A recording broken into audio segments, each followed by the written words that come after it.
Kroger Delivery has one mission: to deliver the freshest food right to your door. That's why our drivers are pros. Our trucks are refrigerated. And when it comes to low prices, we always deliver. With $20 off your first order of $75 or more, there's no better time to get in on the action. Mission accomplished. Restrictions apply. See site for details. You're listening to the Health Courage Collective podcast, episode 10, I Don't Want to Know.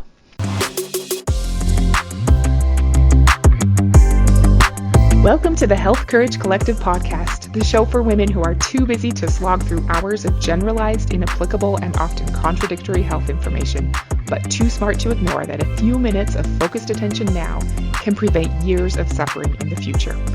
I'm your host, Christina Hackett, a pharmacist who doesn't want you to live on prescriptions, a certified coach specifically trained to maximize your potential, and a compulsive learner obsessed with preventative, cutting-edge, holistic, and integrative medicine. I'm on a mission to increase your physical and mental resilience so you can fearlessly look forward to your next 40-plus limitless years. Your time is now. Let's go. Hello, welcome back. I'm so happy you're here. Today we're going to talk about not wanting to know. I'm sure you've heard people say many times that ignorance is bliss. Maybe you've been the one to say it. What do you think about this concept? It's a little complicated, right? I do think there are times when ignorance can be bliss, times when you have no earthly idea about some event or circumstance, so you don't have the opportunity to have any thoughts about it that would generate discontent. But in that case, you could just as easily have an ignorance is misery scenario, if you had no idea about a circumstance that you would think positively about, right? But what about not wanting to know? Is ignorance bliss then? It's a little different when there's not a genuine, total unawareness about the possibilities. I don't want to know affirms a knowledge of the existence or possible existence of a certain circumstance. This is an attitude I hear all the time and can relate to in a lot of ways. I've definitely thought it myself before. Barring all the theoretical, philosophical debates like, if you could find out the day of your death, would you want to know? Kind of things. If there was something you really could know, why might you resist? What I hear from people quite frequently is that they should measure this or check that or get a certain workup or evaluation, but they don't want to know the results. Why not? Obviously, it's not physically painful to step on a scale, lie down for a DEXA scan. Actually, that's kind of relaxing. I just did my yearly scan 3 days ago. Or get handed a lab report. So the pain is clearly created by us and what we're making the results mean. Does your reported body fat percent mean you are a morally corrupt person? Does knowing the number of calories or grams of carbs you eat in a day versus what would be optimal for your body mean you'll never be able to eat anything delicious again? Does your blood sugar level mean you're on an inevitable path toward an early grave? Obviously not. We know logically that none of those things are true, yet still we resist. I think there's an underlying fear of not being good or good enough, and more so a fear that either things are going to change or that we're going to need to change, and maybe we're not up to the challenge. We either don't have confidence in our ability to step up and do what needs to be done to create the results we want, or we think we'll, quote, have to do something, and that it will be necessary for that effort to be extremely unpleasant. We think we're happier not having to face the challenge, but I think that fear continues to be there as long as we stay in avoidance. The more we put it off, the more mental real estate it begins to occupy. You don't live your best life in hiding. The only way to set ourselves free from the fear is to willingly step into it. And despite how that sounds, it doesn't have to be awful. You can do it, and with some practice, it will become something you genuinely look forward to. For real. First of all, since you don't know, maybe the results will be, quote, better than you expected. This is all relative after all, and any drama about it is created by us inside our own minds. But even if the results confirm your pessimistic beliefs or are even worse than you imagined, You can handle it because you're stronger and more resilient than you give yourself credit for. And because the truth allows you to expand your life in ways you never thought possible. Knowing whatever you thought you didn't want to know will be okay, even a good thing. Not because you're going to be able to trick yourself into thinking something bad is actually good, or because the truth won't sting. It might.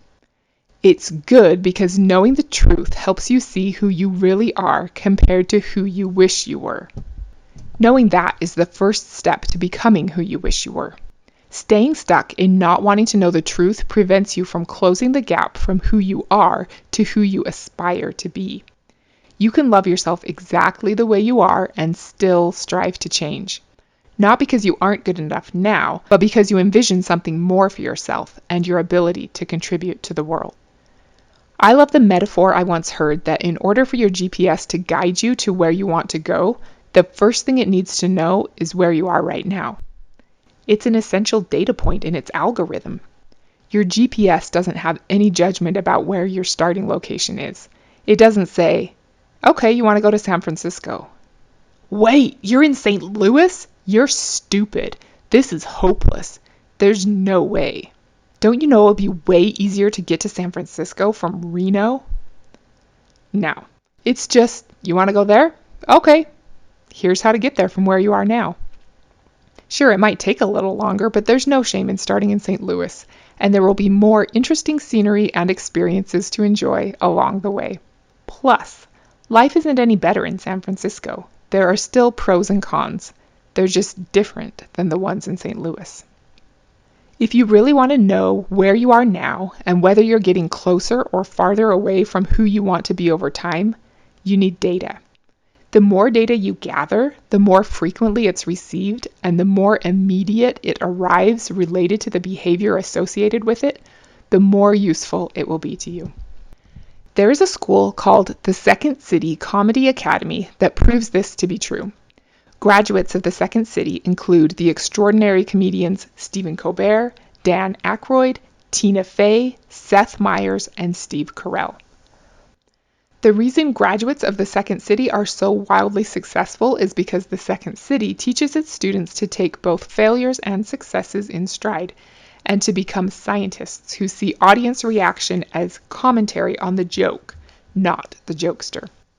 They learn to turn off the part of their brains that says, I am good when they get a laugh, or I fail when they get negative feedback. With this process, the Second City transforms failure, something that implies finality, into simply feedback, something that can be used to improve. They do this hundreds of times a week. They are trained on how to fail fast and often, and how to perceive the feedback as simply data, without taking it personally.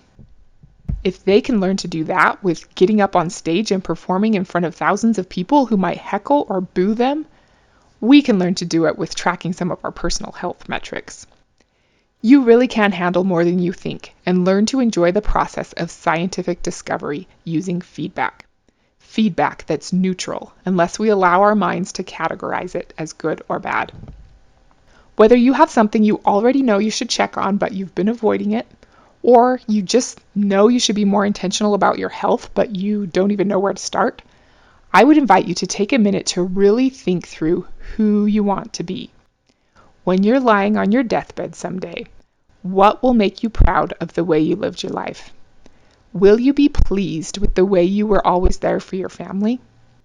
Will you be happy you were able to travel abroad and serve the less fortunate? Will you treasure the times you were able to hike and camp with your teenage grandkids and influence their lives in the way only a grandparent can? Will you hold dear the things you learned and people you met while traveling around the world as a student of humanity? Whatever your big dream is, what might hold you back from getting there? Are there conditions that you're predisposed to or that run in your family? Have you had to watch your parents or aunts or uncles give up on some of their dreams because of pain or lack of energy or having to spend all their time and money on medical treatments? Or are there health challenges that have already begun their early stages in your life? That could be a good place to start. Okay, so I'm hoping you're starting to realize that you do want to know. You do. You're ready to put on your scientist's lab coat, analyze the data, and use it to close the gap between who you are now and who you want to be.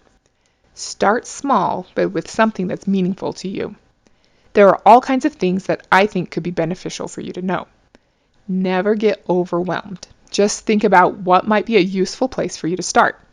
I think it's beneficial to know your bone density now, because osteoporosis can be completely staved off by being proactive. It's good to know your total lean mass. How much muscle do you have for strength, endurance, and to keep your metabolism revved up?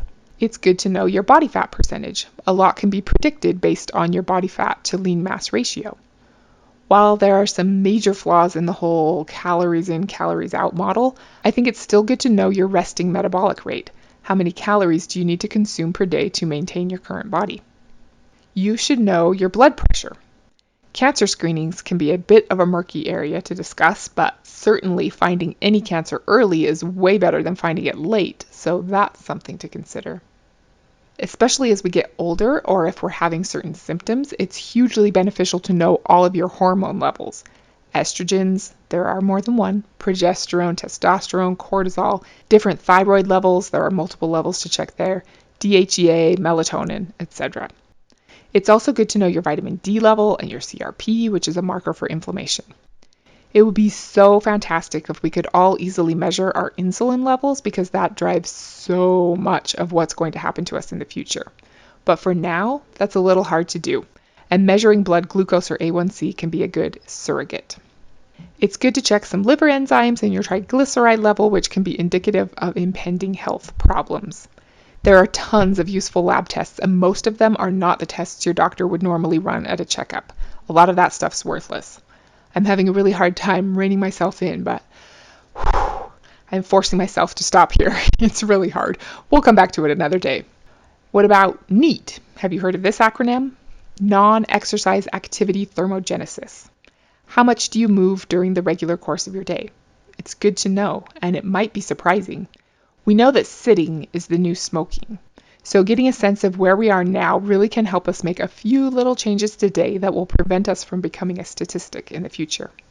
How well we sleep determines a whole host of things, including how quickly we deteriorate, literally. So having sleep metrics to evaluate can be helpful.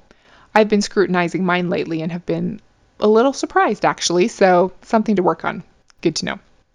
Next week, we're going to talk about breathing, and there are some simple, easy breathing tests you can do at home that we'll talk about. And working to improve those can make shocking enhancements to your cardiovascular stamina. Of course, doing a good old scientific evaluation of what you eat will provide a lot of good data you can use to optimize, and your long-term health will be drastically affected by what you choose to eat now. There are so many fun things to measure. I'm sure you've heard of some that I haven't heard of or thought to include, like, did you know that one of the best predictors for old age disability is your midlife grip strength? It's true. Have you heard of lead measures and lag measures before? Lag measures are the measurement of the goal you're trying to achieve. If you have a goal to not have a stroke, your lag measure might be to maintain your blood pressure at 120/80. But the lag measure is the result of doing things right. The lead measure is what foretells that result. Lead measures are predictive, meaning that if the lead measure changes, you can predict that the lag measure will also change. Lead measures are also influenceable. They can be directly influenced by what you choose to do. Your lead measures could be taking magnesium every day, exercising 4 times a week, and the amount of processed food you eat, for example. If you focus on your lead measures, you're likely to achieve your lag measure. If you put all your effort on your lag measure only, obsessively checking your blood pressure all the time, you're actually less likely to achieve your goal. So, the question is, what are you now willing and excited to find out in the name of taking the first step on your path from who you are now to who you aspire to be? What might your lead measures for that lag measure be? Are you starting to think of ways you can stay objective and curious about the data rather than getting emotional or critical? How might you make data collection more enjoyable? Could you make it part of something you already enjoy doing? What if you got a buddy and competed with each other? Could you gamify it somehow? As part of my Optimized Coach training that I'm doing right now, we have to do certain things every day in order to certify at the end. The latest addition to the daily things to do is to keep a scorecard. When I first heard this, I wasn't overly thrilled, but I trust the program and was willing to give it a try. There are 25 things, all picked by me, on my scorecard that I score myself on every day. And it's not hard at all. When our coach explained how to track, he was like, "Oh, you can even circle scores when you get a birdie, double circle for an eagle, put a box if you get a bogey." I've never golfed before, so that doesn't even fully make sense to me. I don't do golf markings, but I really love the scorecard. Way more than I thought I would. It doesn't take long at all to fill it out. Some things I made yes or no, some are subjective on a scale of 1 to 10, and some are hard numbers. To me, the scorecard is a fun and compelling way to know at a glance whether or not I'm on track. My thoughts about keeping track have never made me feel bad about myself, even if I'm, what's the one? Bogey? Double bogey. I'm not really sure. It also serves to provide data all in one place to be able to discover patterns and make connections between how one metric influences another, which is cool. Like, oh, okay, I see that the days my focus is lower are also the days I meditated for fewer minutes. All right. Now, lest you think keeping track of data isn't fun, imagine you went out for a great night of bowling with friends. Is that even a cool thing to do anymore? I don't know, but I still think it's fun. Anyway, then you get there and find out you have to bowl into a curtain, so none of you ever know how you did. No score. No fun, right? Now imagine Venus and Serena Williams playing tennis. In one scenario, they're just hitting the ball back and forth. In the other, they're keeping score. Which one do you think generates a higher level of intensity? Even if the score isn't ever going to be publicized anywhere, the act of keeping score dials up your intensity. I found that to be true with my little scorecard, even with silly little stuff like when I'm frustrated and stuck in traffic and realize, hey, if I leave a gap and wave someone in, then I can mark yes on act of kindness for the day. Score. One of the things I did 2 years ago now that really helped me see how data can set me on a better course was to get a DEXA scan. I wasn't sure I wanted to know the results, but I'm so glad I did it. Have you heard of these? You lie down and a machine scans you and gives you a very detailed and highly accurate report of your bone density, lean muscle mass, and body fat. It breaks it all down by body region and per limb. It's pretty cool. You do get about 4 microsieverts of radiation from it, so keep that in mind. It's equal to about half the radiation you're exposed to by walking around on the earth for one day. A chest x-ray is 100 microsieverts. DEXA is 4. This might not be the test for you, or at least not where you want to start, but it's an option that gives you some good data to evaluate. There was a study done 10 or 15 years ago where a Harvard Business School professor named Teresa Amabile asked 238 white-collar employees to keep daily work diaries answering open-ended questions about how they felt and what events stood out to them for the day. She dissected 12,000 diary entries searching for what it is that causes a positive relationship with work and life. The answer turned out to be progress. Any data that shows a sense of forward motion, regardless how small, is what stood out. Minor victories were nearly as psychologically powerful as major breakthroughs. So, as you're thinking through your lead measures or the data you want to gather on your journey to your optimized self, maybe consider how you might be able to detect progress regularly. Thank you so much for being here today. I hope you're inspired to go out there and discover the truth and lovingly and kindly use it to make progress toward the healthiest you, the you who's ready to go out and change the world for many years to come. Next week, we're going to talk about shutting your mouth. Until then, don't be normal. Thank you so much for tuning into the Health Courage Collective podcast. I am truly honored that you have paid me the enormous compliment of your time and attention. I would be so grateful if you would share this podcast with someone you know and subscribe so you never miss an episode.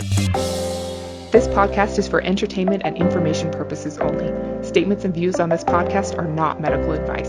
This podcast, including Christina Hackett and producers, disclaim responsibility for any possible adverse events by use of information contained herein. If you think you have a medical problem, consult